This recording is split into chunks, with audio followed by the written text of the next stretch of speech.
السلام علیکم ورحمۃ اللہ وبرکاتہ۔ بسم اللہ والحمد للہ والصلاة والسلام علی رسول اللہ۔ اعوذ باللہ من الشیطان الرجیم، بسم اللہ الرحمن الرحیم۔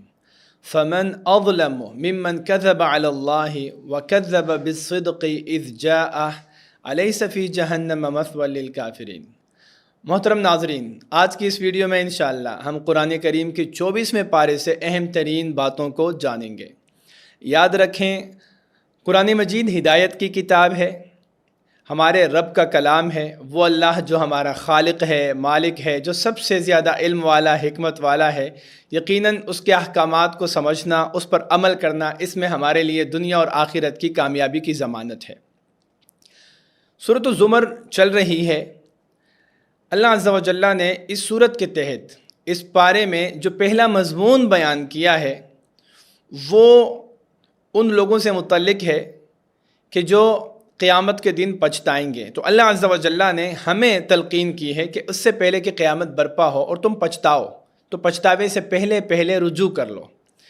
فرمایا وَأَنِيبُوا إِلَىٰ رَبِّكُمْ وَأَسْلِمُوا لَهُ مِن قَبْلِ أَن يَأْتِيَكُمُ الْعَذَابُ ثُمَّ لَا تُنصَرُونَ، کہ اللہ کی طرف رجوع کرو، اس کی فرما برداری اختیار کرو، تم وحی کی پیروی کرو اس سے پہلے کہ تم پر اللہ کا عذاب آ جائے، یعنی بہت دیر ہو جائے، اس کے بعد واپسی کے سارے راستے مسدود ہو جائیں، اور پھر تم کفِ افسوس ملو، حسرت کی وجہ سے کہو کہ ہائے افسوس ہم اللہ کی طرف رجوع کر لیتے، ہائے افسوس ہم اپنی ان حرکتوں سے، گناہوں سے باز آ جاتے، اور ہائے افسوس ہم اللہ والے ہو جاتے، ہم متقی ہو جاتے، اور ہم ان لوگوں میں شامل ہو جاتے جو نیک لوگوں کی فہرست ہے۔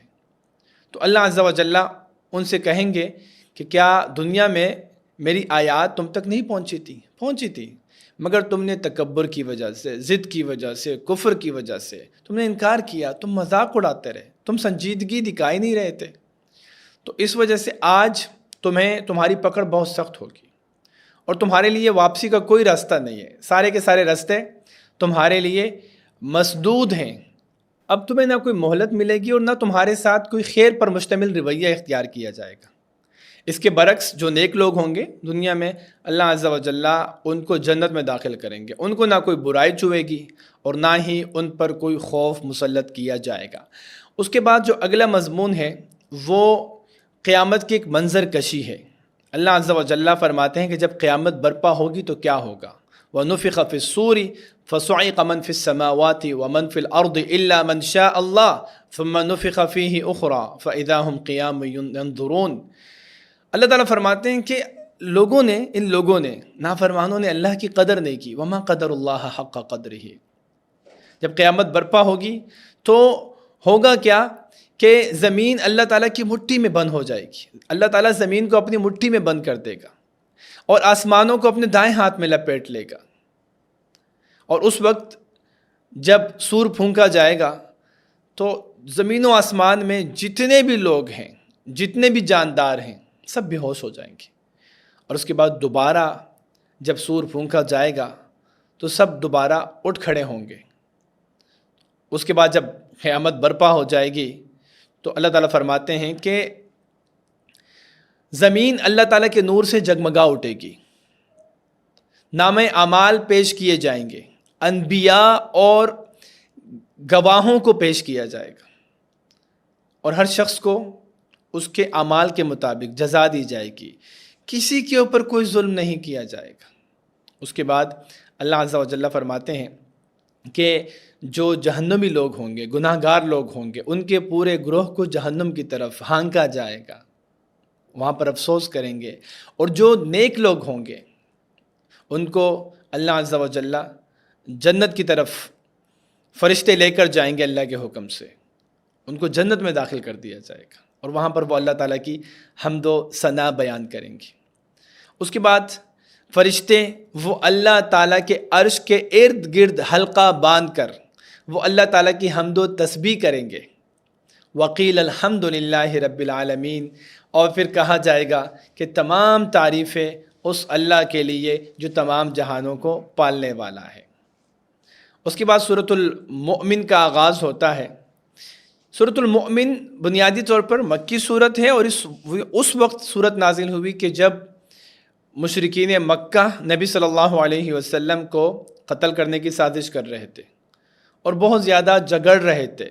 تو اس وقت اللہ عز و جل نے یہ صورت نازل فرمائی.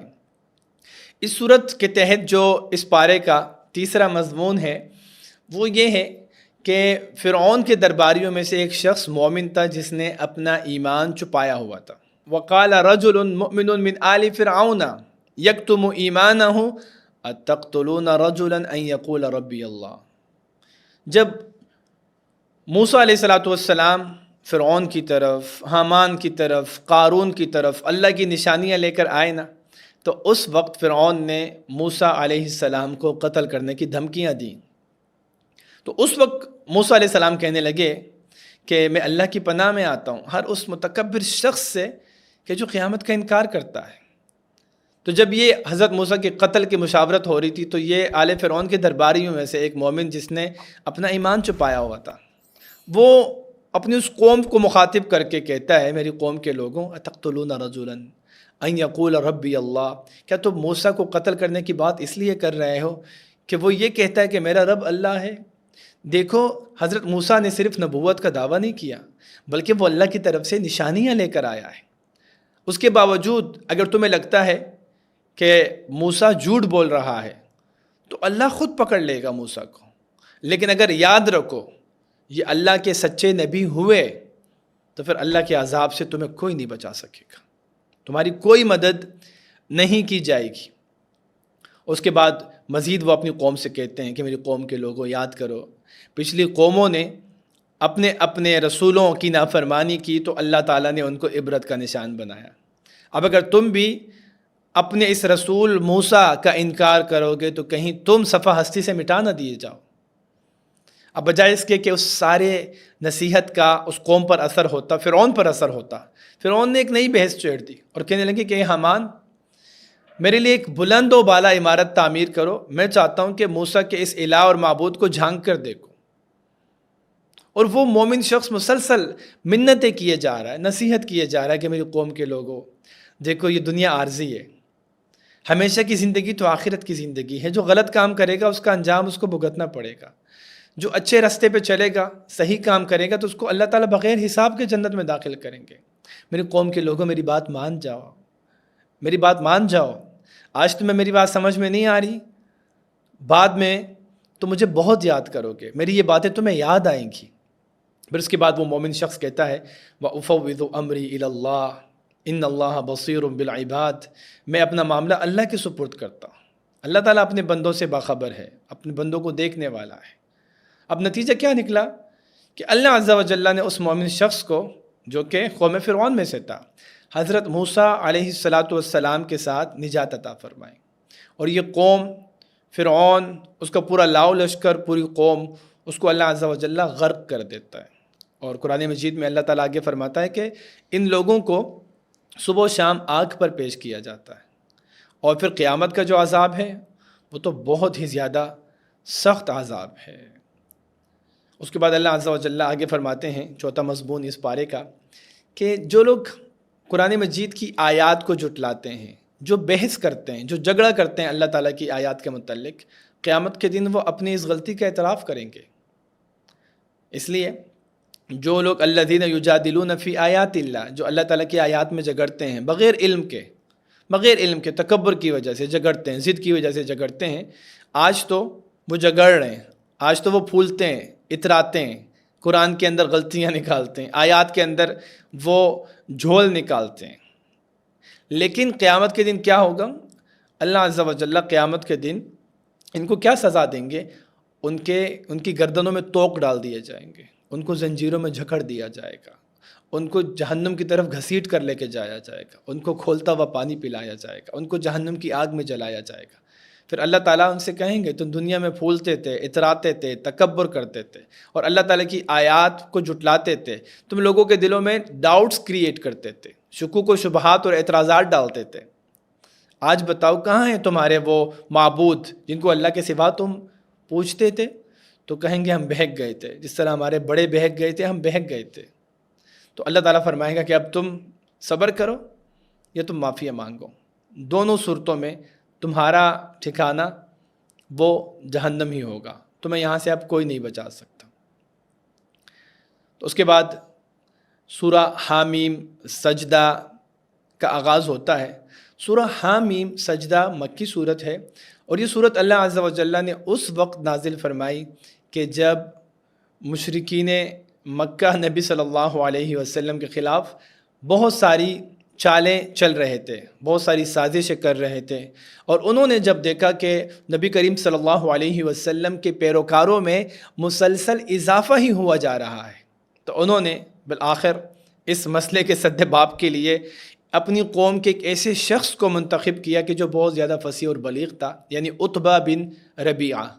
عتبہ بن ربیعہ کو جب اس کام کے لیے مقرر کیا گیا کہ تم جا کے رسول اللہ صلی اللہ علیہ وسلم سے تم نیگوشیٹ کرو، جا کے ان سے بات چیت کرو اور ان کے ساتھ کوئی معاہدہ کرو، مذاکرہ کرو، جا کے ان کے ساتھ ٹیبل پہ بیٹھو، تو وہ عتبہ بن ربیعہ نبی صلی اللہ علیہ وسلم کے پاس آئے اور کہنے لگے کہ محمد صلی اللہ علیہ وسلم، تمہاری وجہ سے وہ اہل قریش کے درمیان افتراق اور انتشار پیدا ہو گیا ہے۔ مطلب وہ سارا کا سارا الزام نبی صلی اللہ علیہ وسلم کے اوپر اس نے لگایا اور کہا کہ تمہاری وجہ سے یہ جھگڑا، یہ اختلاف، یہ افتراق، یہ انتشار، یہ تفرقہ پیدا ہو گیا ہے۔ بتاؤ تمہیں کیا چاہیے، تم کیا چاہتے ہو؟ اے محمد، اگر تمہیں دولت چاہیے تو ہم سب جمع کریں گے پیسہ، مال، اور ساری کی ساری دولت تمہیں دے دیں گے، تم رک جاؤ، باز آ جاؤ، اس طرح مت کرو۔ اپنی طرف سے بہت زیادہ مخلص بن کر وہ یہ بات کر رہا تھا۔ پھر کہنے لگے کہ اے محمد، اگر تمہیں سرداری چاہیے، تم لیڈر بننا چاہتے ہو، تم قائد بننا چاہتے ہو، تو ہم سب مل کر تمہارے ساتھ بیعت کر لیتے ہیں، تم سردار بن جاؤ، تم جو ہے وہ قائد بن جاؤ، تم ہماری قیادت سنبھال لو۔ اور لیکن اگر اے محمد تمہیں شادی کرنی ہے، تمہیں کسی حسینہ عورت سے شادی کرنی ہے، تو ہم 10 عورتیں خوبصورت منتخب کر کے آپ کے حوالے کر دیں گے، آپ کے نکاح میں دے دیں گے۔ اور پھر آخری بات یہ کی کہ اگر تمہارے ساتھ کوئی روحانی مسئلہ ہے، کوئی عصیب، کوئی جنات کا مسئلہ ہے، تو ہم پیسے جمع کر کے تمہارا علاج کرنے کے لیے بھی تیار ہیں۔ رسول اللہ صلی اللہ علیہ وسلم نے سبحان اللہ ان کی ساری بات اس شخص کی بہت غور سے سنی، توجہ سے سنی، اور سننے کے بعد جب اس کی بات مکمل ہوئی تو رسول اللہ صلی اللہ علیہ وسلم نے فرمایا کہ کیا آپ کی بات پوری ہو گئی ہے؟ کیا آپ جو کہنا چاہتے تھے کہہ چکے ہو؟ اس نے کہا ہاں، میں اپنی بات کر چکا ہوں۔ اس وقت رسول اللہ صلی اللہ علیہ وسلم نے پھر سورہ حامیم سجدہ کی تلاوت سنانی شروع کی۔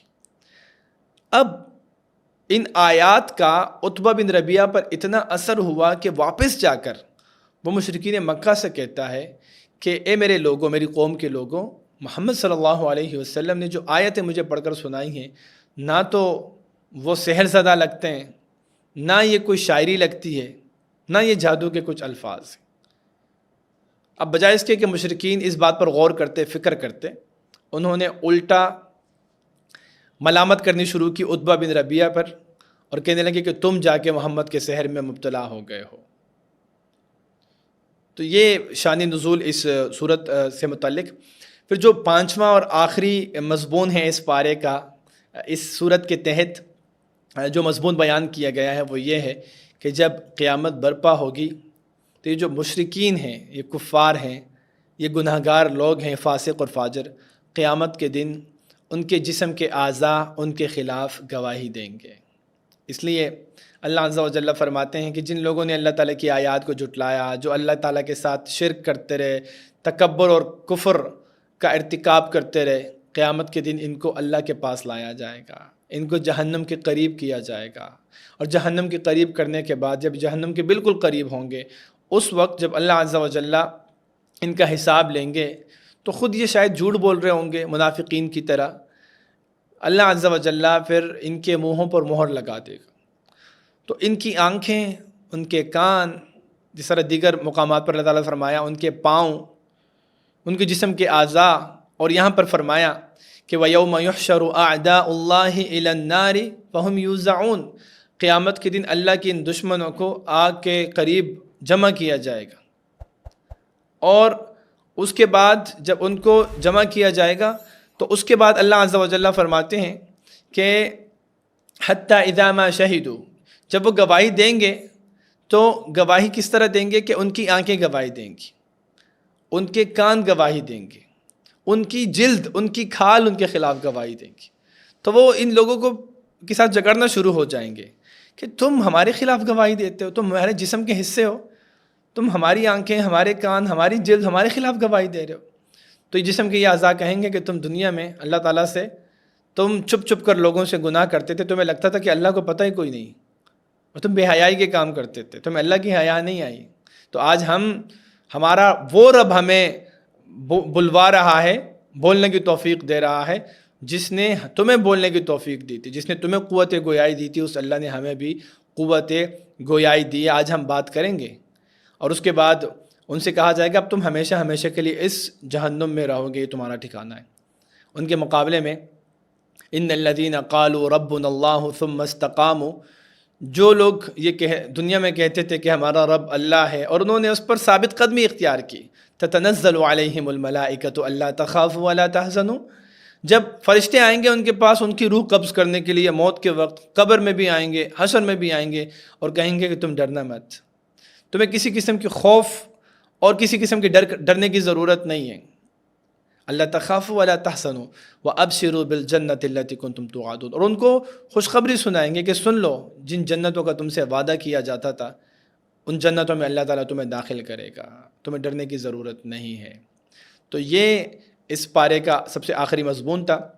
اس پارے سے جو کچھ فوائد ہمیں سیکھنے کو ملتے ہیں ان میں سے پہلی چیز تو یہ ہے کہ ہمیں ہمیشہ اللہ تعالیٰ کی فرما برداری اختیار کرنی چاہیے اور نافرمانی کے کاموں سے بچنا ہے. کیوں؟ اس سے پہلے کہ دیر ہو جائے، موت آ جائے اور واپسی کا پھر کوئی رستہ کھلا نہیں ہوگا. تو پچھتانے سے پہلے ہمیں آخرت کی تیاری کرنے کی ضرورت ہے.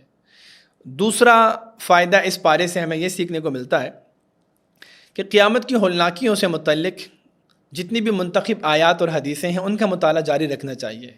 اس سے بڑا فائدہ ہوتا ہے، انسان کا تزکیہ ہوتا ہے، وہ رجوع الی اللہ کرتا ہے، اس کو ترغیب ملتی ہے کہ وہ آخرت کی تیاری کرے. اور اسپیشلی اقبال کیلانی کی ایک کتاب ہے جنت کا بیان، اس کتاب کا مطالعہ بہت ضروری ہے. انہوں نے اس طرح کے تمام دلائل کو جمع کیا ہے اس کتاب میں. تیسرا فائدہ یہ ہے کہ ایک مومن جو ہے وہ بال کی کھال نہیں نکالتا. ایک مومن جو ہے وہ بغیر علم کے جھگڑوں میں نہیں پڑتا، وہ اپنی رائے نہیں تھوپتا، بلکہ وہ علم حاصل کرتا ہے اور اس علم کے مطابق عمل کرنے کی کوشش کرتا ہے. تو اضافی بغیر مقصد کے جھگڑوں میں پڑنا، بغیر مقصد کے سوالات اٹھانا، بغیر مقصد کے اللہ تعالیٰ کی آیات اور نشانیوں پر اعتراضات اٹھانا، لوگوں کے دلوں میں شبہات اور ڈاؤٹس پیدا کرنا ایک مومن کا کام نہیں. تو ہمیں اس چیز سے بچنا ہے. اور آخری فائدہ کہ جب بھی دل میں گناہ کا خیال آئے، جب بھی دل میں گناہ کا خیال آئے تو سوچ لیں کہ قیامت کے دن یہ ہمارے ہاتھ، ہماری آنکھیں، ہمارے کان، ہماری یہ کھال، یہ کہیں اللہ تعالیٰ کے دربار میں ہمارے خلاف گواہی نہ دے دے. اور یقیناً یہ گواہی دیں گے اس صورت میں اگر ہم گناہوں سے باز نہ آئے، اگر ہم نے اللہ کی حیا نہیں کی، ہم لوگوں کی حیا کرتے رہے، بند کمروں میں گناہ کرتے رہے، تو سمجھ لیں کہ قرآن مجید کے دیگر آیات کے مطابق جس جگہ پر انسان گناہ کرتا ہے وہ بھی انسان کے خلاف گواہی دیتا ہے، اور انسان کے جسم کے اعضاء بھی اس کے خلاف گواہی دیتے ہیں. پھر اللہ تعالیٰ نے فرشتے مقرر کیے ہیں جو اس کے خلاف گواہی دیں گے. تو یہ ساری چیزیں انسان کے خلاف گواہی دیں گی.